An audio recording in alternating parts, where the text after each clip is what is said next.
ఈరోజు ఉదయమే ఆంధ్రప్రదేశ్ ప్రజలకి ఒక విషాదకరమైనటువంటి వార్త. ఈనాడు దినపత్రిక వ్యవస్థాపకులు రామోజీరావు గారు ఈరోజు తెల్లవారుజామున 4 గంటలకి తుది శ్వాస విడిచారు అన్నటువంటి విషాదకరమైనటువంటి వార్త ఆంధ్రప్రదేశ్ ప్రజలందరికీ కూడా ఒక విషాదాన్ని మిగిల్చింది.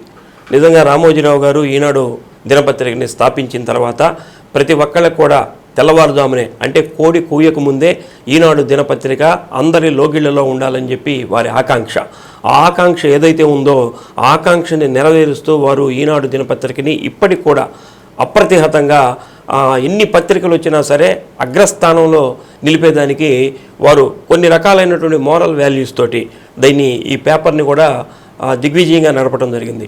ముఖ్యంగా మనం కనుక చూస్తే ఇప్పుడు జిల్లా ఎడిషన్స్ అన్నటువంటిది ఒకటి వచ్చింది. ఈ జిల్లా ఎడిషన్స్ని మొట్టమొదట ప్రవేశపెట్టింది రామోజీరావు గారే. అట్లా అన్ని పేపర్లు కూడా ఆయన అనుసరించే అవకాశం ఏర్పడింది.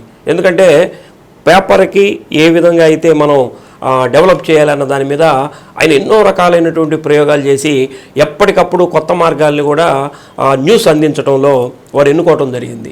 దాని ద్వారా ఆయన అనుసరించినటువంటి విధానాన్ని మిగతా పేపర్లు కూడా అనుసరించని తప్పని అటువంటి పరిస్థితి కూడా ఏర్పడినటువంటి సందర్భాన్ని మనం చూస్తున్నాం.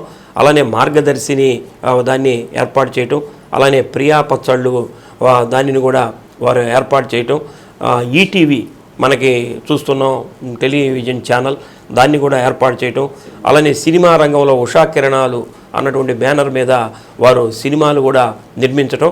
ఏ రంగంలోకి వెళ్ళినా సరే వారు దిగ్విజయం సాధించినటువంటి ఒక గొప్ప వ్యక్తిగా రామోజీరావు గారంటే ఈరోజు తెలియనటువంటి వాళ్ళు ఎవరూ లేరు. నిజంగా ఆయన తెల్లవారుజామున 4 గంటలకు మరణించారంటే నాకు ఆయన చిత్తశుద్ధి కూడా నాకు అర్థమవుతుంది. అంటే ఆయన మరణంలో కూడా ఏదైతే భీష్ముడు తన మరణాన్ని తానే నిర్ణయించుకున్నట్లుగా కూడా ప్రతిరోజు ఈనాడు దినపత్రిక ఏ విధంగా అయితే 4 గంటలకి ప్రజల లోగిళ్ళలోకి రావాలని ఆయన కోరుకున్నాడో ఆయన తుది శ్వాసను కూడా తెల్లవారుజామున 4 గంటలకే వదిలాడు అన్నటువంటి విషయం మనకి ఆయన మరణం ద్వారా తెలుస్తున్నటువంటి అంశం. ఏదేమైనా సరే గత ప్రభుత్వానికి ఈనాడుకి జరిగినటువంటి సమరం మనందరికీ కూడా తెలిసిందే. అయితే ఆయన ఆ సమరంలో విజయం సాధించినట్లుగానే మనం తెలుసుకోవచ్చు. ఎందుకంటే వైసీపీ ప్రభుత్వం ఓడిపోవటం, టీడీపీ ప్రభుత్వం అధికారంలోకి రావటం, ఆయనకి ఆ మానసికమైనటువంటి బాధ లేకుండా ఆయన చనిపోయాడు అన్నటువంటి విషయం కూడా మనకి ఈ రిజల్ట్ వచ్చిన తర్వాత వారు తుది శ్వాస విడచడం కూడా మనకు అర్థమవుతున్నటువంటి అంశం. ఏదేమైనా సరే ఒక అధ్యాయం రామోజీరావు గారంటే పత్రికల్లో ఒక అధ్యాయం, ఆ అధ్యాయం ముగిసింది. వారికి శ్రీ సత్య న్యూస్ పక్షాన మనం కూడా ఘనమైనటువంటి నివాళులు అర్పిద్దాం. సో మనం ప్రతిరోజు కూడా వివిధ ముఖ్యమైన దినపత్రికలోని ప్రధాన వార్తలను విశ్లేషించుకునే కార్యక్రమం కాఫీ టైమ్స్ ఎప్పటిసేకి స్వాగతం. మరి ఈరోజు మనతో ఉన్నారు సీనియర్ జర్నలిస్ట్ పొన్నూరు వెంకట శ్రీనివాస్ గారు. మరి వారి ముఖ్యమైన విశేషాలు అంటే చూద్దాం. నమస్కారం గురుగారు. Good morning. Very good morning and welcome to coffee time. Thank you. ఒకసారి హెడ్లైన్ చూద్దాం, తర్వాత మన ప్రకాశం డిస్టిక్ న్యూస్కి వెళ్దాం. సో ముందుగా సాక్షిలో చూస్తాయి, 10 ఏళ్ల పాలన ట్రైలరే, దేశాభివృద్ధికి మరింత శ్రమిస్తాం నరేంద్ర మోడీ. ప్రజలు మాకు స్పష్టమైన మెజారిటీ కట్టుబెట్టారు, తద్వారా ప్రభుత్వాన్ని నడిపే సదావకాశం ఇచ్చారు. దీన్ని సద్వినియోగం చేసుకుంటామని, దేశాన్ని సర్వతోముఖంగా అభివృద్ధి పదంలో నడుపుతామని దేశ ప్రజలందరికీ మాటిస్తున్నా అని నిన్న పార్లమెంటు సమావేశంలో చెప్పారు. ఇక ప్రజాస్వామ్యమా ఆటవిక రాజ్యమా, రాష్ట్ర వ్యాప్తంగా కొనసాగుతున్న టీడీపీ దాడులు, వైఎస్ఆర్సీపీ కార్యకర్తలు వారి ఆస్తులే లక్ష్యంగా విధ్వంసం, ఇక రాష్ట్రంలో కుప్పకూలిన రాజ్యాంగ వ్యవస్థలు అని చెప్పేసి నిన్న జగన్ గారు ట్వీట్ చేశారు ఒకటి.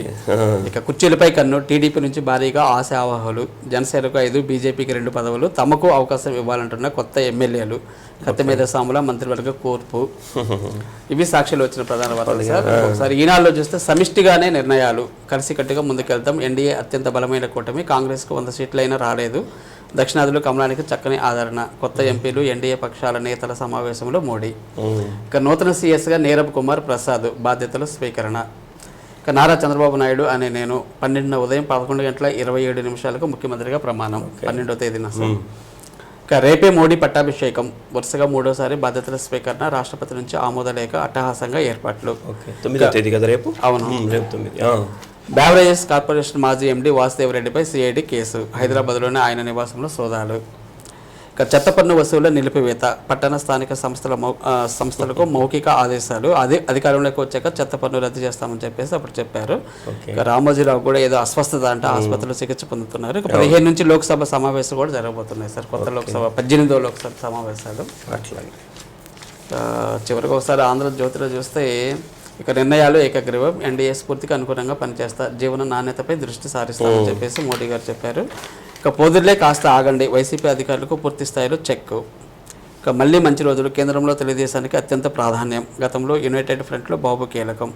ఇక నీటిపై నీలి నీడలు, పరీక్ష నిర్వహణ ఫలితాలపై తీవ్ర ఆరోపణలు అని చెప్పేసి ఒక వార్త వచ్చింది. ఇవి సార్ ప్రధాన వార్తలు స్టేట్లో. మన ప్రకాశం జిల్లా వార్తలకు వస్తే పారదర్శకంగా ఎన్నికల ప్రక్రియ పూర్తి. ఎన్నికల ప్రక్రియలు బాగా మన జిల్లాలో ఎటువంటి అవాంఛనీయ సంఘటనలు అయితే ఎలక్షన్ అంటే చెదురుమదురు ఏదో ఉంటాయి, అవి న్యాచురల్, అవి జనరల్గా జరిగేటటువంటివి. దాన్ని ఎంత మనం కంట్రోల్ చేసినా కానీ కావు. అయినా కానీ ఎటువంటి అంటే హింసాత్మక సంఘటనలు అనేవి మన జిల్లాలో అయితే ఏమీ లేవు. చెదురుమదురు సంఘటనలు అనేవి సహజంగా జరిగేటటువంటివే. జిల్లా కలెక్టర్ గారు, జిల్లా ఎస్పీ గారు ఆధ్వర్యంలో దీన్ని కట్టుదిట్టంగా ఏర్పాటు చేయడం జరిగింది. జిల్లా కలెక్టర్ గారు ఎన్నికల అధికారిగా ఈ దీనికి అడ్మినిస్ట్రేషన్కి సంబంధించి, ఎన్నికల ప్రక్రియకి సంబంధించి అన్ని రకాలైనటువంటి విషయాలు వారు ప్రతి విషయంలో కూడా వారి ఇన్వాల్వ్మెంట్ ఉండి బాధ్యతాయుతంగా అందరూ ఉద్యోగులు కూడా పనిచేసే విధంగా వారికి దిశానిర్దేశం చేయటం, ఎప్పటికప్పుడు వాళ్ళకి సలహాలు సూచనలు ఇవ్వటం. కాబట్టి ఎన్నికల ప్రక్రియ ప్రారంభమైంది మొదలు నామినేషన్ల ప్రక్రియ, తర్వాత ఉపసంహరణ, తర్వాత ఆ వెరిఫికేషను, వాటిలో కూడా తేడాలు వస్తాయి ఒక్కోసారి.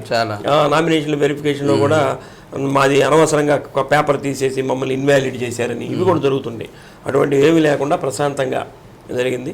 ఎన్నికల ప్రక్రియ కూడా ప్రశాంతంగా జరిగింది. కౌంటింగ్ ప్రక్రియ కూడా ప్రశాంతంగా జరిగింది. దీని పట్ల నిన్న కలెక్టర్ గారు, ఎస్పీ గారు కూడా ప్రత్యేకమైన ప్రెస్ మీట్ పెట్టారు. పెట్టి వారికి సహకరించినటువంటి అందరికి కూడా కృతజ్ఞతలు తెలియజేశారు. అట్లానే మీడియా వాళ్ళకి కానీ అందరికి కూడా కృతజ్ఞతలు తెలియజేసి ప్రజలకు కూడా శాంతియుత వాతావరణంలో పోలింగ్కి వచ్చినందుకు వాళ్ళందరూ కూడా ధన్యవాదాలు తెలియజేశారు. కలెక్టర్ గారిని, ఎస్పీ గారిని కూడా ఈ సందర్భంగా అందరూ ఉద్యోగస్తులందరూ కూడా అభినందించారు. ఏదైనా 150 కోట్ల మంది ఉన్న ఈ వ్యవస్థలో ఎన్నికలు నిర్వహించడం అనేది కత్తి మీద ఛాలెంజ్, మామూలు విషయం. ఎన్నికల కమిషన్కి అయితే హ్యాట్సాప్ చెప్పారు. ఇక ఎలక్ట్రీషియన్ కోర్సులకు ఉచిత శిక్షణ అంటే సార్ ఇప్పుడు జనరల్గా మనకి రూట్ సెట్ అనే సంస్థ ఉంది కదా, దాంతోపాటు మనకి ఆంధ్రప్రదేశ్ నైపుణ్యాభివృద్ధి సంస్థ అని చెప్పి ఒకటి కూడా ఉంది గవర్నమెంట్ తరఫున. దాని ద్వారా హెల్పర్ ఎలక్ట్రీషియన్ కోర్సుకి శిక్షణ ఇస్తున్నారు. ఇది కనుక నేర్చుకుంటే మంచిదే. రేపు గవర్నమెంట్ తరఫున ఎలక్ట్రీషియన్ పోస్టులు వస్తే ఇది క్వాలిఫికేషన్ కూడా ఉపయోగపడుతుంది. ఇది 3 నెలల కోచింగ్, 10వ తరగతి ఆపై చదివినటువంటి విద్యార్థులకు కూడా దీంట్లో శిక్షణ ఇస్తున్నారు. యువతలకు కూడా ఇస్తున్నారు. యువకులకు కూడా ఇస్తున్నారు. ఈ నెల 14వ తేదీ లోపల దరఖాస్తు చేసుకోమంటున్నారు. కాబట్టి అన్ని రకాలైనటువంటి ఏర్పాట్లు వాళ్ళే చేస్తారు. కాబట్టి ఈ 3 నెలల కాలంలో ఎలక్ట్రీషియన్ కోర్సు పూర్తి చేసేదానికి అవకాశం ఉంటుంది. చాలా డిమాండ్ ఉంది సార్. డిమాండ్, ఎలక్ట్రీషియన్కి డిమాండ్ బాగా. ఆర్టీసీ జోన్ చైర్మన్ రాజీనామా అంటే సార్ సుప్రజారెడ్డి గారు అని చెప్పి ఆర్టీసీ జోన్ చైర్మన్గా వారు గతంలో ప్రమాణ స్వీకారం చేయడం జరిగింది. దీనికి సంబంధించి ఇప్పుడు చాలా మంది కూడా రాజీనామాలు చేస్తున్నట్టు మనకు నామినేటెడ్ పదవులన్నీ చేయాలి. అంటే వాళ్ళు మళ్ళీ జీవో ప్రకటించేదాకా వీళ్ళు ఉండకుండా వీళ్ళే ముందే చేస్తున్నట్లు చెప్పేదాకా తీసేస్తారు. టీటీడీ చైర్మన్ కూడా కరుణాకర్ రెడ్డి గారు కూడా రాజీనామా చేయడం జరిగింది. మన మాదిగ కార్పొరేషన్ చైర్మన్ కనకారావు మాదిగ గారు కూడా రాజీనామా చేసినట్లు కూడా ఏదో యూట్యూబ్లోనే తినడం చూశాను నేను. అలాగే సుప్రజారెడ్డి గారు కూడా రాజీనామా చేసినటువంటి వార్త వచ్చింది. అంటే వీళ్ళందరూ వైసీపీ నియమించినటువంటి వాళ్ళు కాబట్టి వీళ్ళే ముందుగానే రాజీనామా చేసి గౌరవంగా తప్పుకుంటున్నట్లు తెలుస్తుంది. అంటే అన్ని నామినేటెడ్ పదవులు కూడా ఇట్లానే వాళ్ళు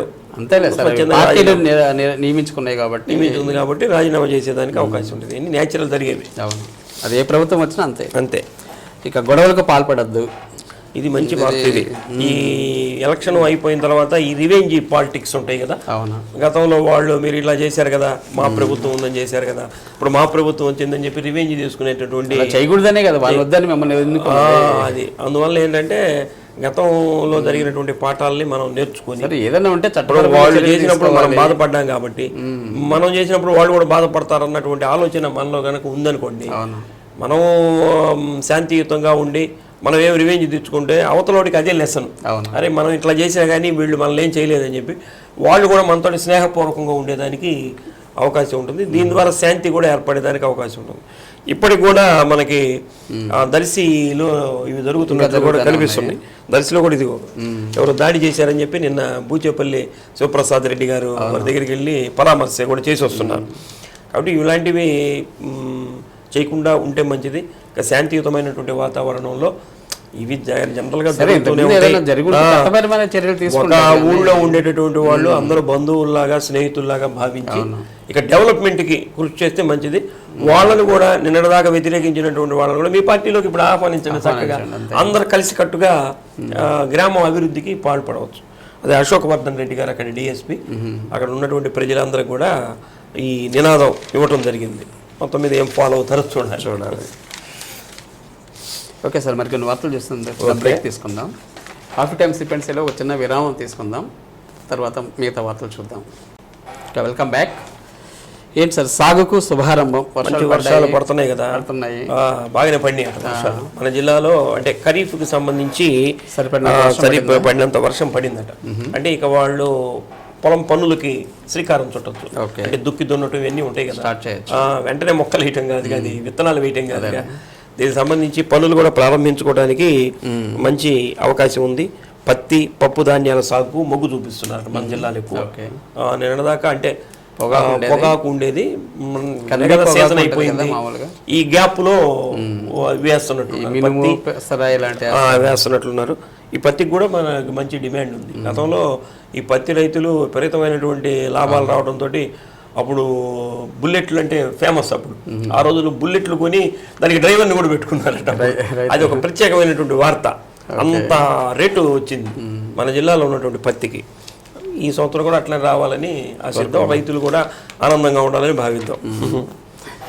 ఎమ్మెల్యే దామచర్ల ఏంటో సందడండి సార్, సందడి కోలాహలం. జనరల్గా స్వీకారం చేసే ఎమ్మెల్యే గారు అంటే ఇక్కడ ఉన్నటువంటి జిల్లా అధికారులు మిగతా వాళ్ళు కూడా వాళ్ళ అభిమానులు అందరూ కూడా మర్యాదపూర్వకంగా కలవాల్సిన అవసరం ఉంది. అధికారులు అయితే మర్యాదపూర్వకంగా కలవాలి. కలిసి వాళ్ళందరూ కూడా వారికి శుభాకాంక్షలు అభినందనలు తెలియజేసినట్టు తెలుస్తుంది. అలానే ఆంధ్రకేసరి యూనివర్సిటీ కూడా కొత్తగా పెట్టారు కదా, దానికి సంబంధించినటువంటి వీసీ గారు కూడా కలిసినట్టు తెలుస్తుంది. అంటే హోటల్కి సంబంధించినటువంటి సంఘం ఉంటుంది కదా, హోటల్ అసోసియేషన్, వాళ్ళు కూడా కలిసి వారికి అభినందనలు తెలియజేశారు. మొత్తం మీద రాబోయే రోజుల్లో ఒంగోలు పట్టణాన్ని అభివృద్ధి చేసే దిశగా ప్రయాణం చేద్దామని చెప్పి దామచర్ల జనార్దన్ గారు కూడా అందరికీ చెప్పడం జరిగినటువంటి వార్తను చూస్తున్నాం. చేయాలి సార్ తప్పకుండా. ఏ సార్ మంత్రి పదవి వచ్చే అవకాశం ఏమైనా ఉందా జిల్లాలో? బాగా సీనియర్స్ ఉన్నారు.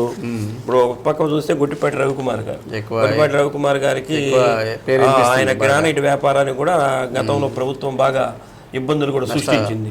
కొన్ని నష్టాలు వచ్చినాయి, ఫైన్లు వేయటం ఇవన్నీ కూడా జరిగింది. అయినా కానీ వాటిని అన్నింటినీ తట్టుకొని మనకి ప్రకాశం జిల్లా రాజకీయాలంటే తెలుగుదేశం పార్టీకి దామచర్ల జనార్దన్ గారు అంటే లోకల్ ఒంగోలు నాయకత్వం కాబట్టి వారికి కూడా మంచి గుర్తింపు ఉంది. ఇప్పుడు రెండోసారి వారు కూడా గెలుచున్నారు. అలానే డోల బాలవీరాంజనేయ స్వామి ఆయన హ్యాట్రిక్ సాధించున్నాడు. ఆయన ఎస్సీ కోటాలో ఆయన కూడా పరిశీలన చేసేదానికి అవకాశం ఉంది. ముక్కు ఉగ్ర నరసింహారెడ్డి గారు, ఈయన కూడా గతంలో గెలుచున్నాడు. ఈ మధ్య కాలంలో ఎన్నా క్యాంటీన్లు ఎత్తేస్తే ఆయన మళ్ళీ సొంత డబ్బులతోటి నడపడం కూడా చేస్తున్నాడు. అలానే పర్చూరు ఏలూరు సాంబశివరావు గారు, ఈయన కూడా మంచి సీనియర్ నాయకుడు. అంటే అందరూ సీనియర్స్ ఉన్నారు ఇక్కడ. కాబట్టి ఎవరిని వరుస్తుందా అన్నటువంటిది కూడా ప్రశ్నార్థం. మొత్తం మీద 1-2 ఏమో రావచ్చు అని అయితే అనుకుంటున్నారు. అది ఆ అదృష్టం ఎవరికి వరిస్తుందో చూడాలి. ఇక లోకేష్ని కలిసిన నేతలు సార్ ఎవరు కలిసారు? లోకేష్ని అంటే ఇప్పుడు తెలుగుదేశం పార్టీ ప్రధానం ఆయనే కదా, యువ నాయకుడు కాబట్టి కుమార్ గారు సంతనూతలపాడు ఎమ్మెల్యే గెలిచిన ఆయన. అలానే ఉగ్ర నరసింహారెడ్డి గారు, అంటే దామచర్ల సత్య గారు. అంటే కొండపి నియోజకవర్గం అంటే ప్రధానం ఈయనే.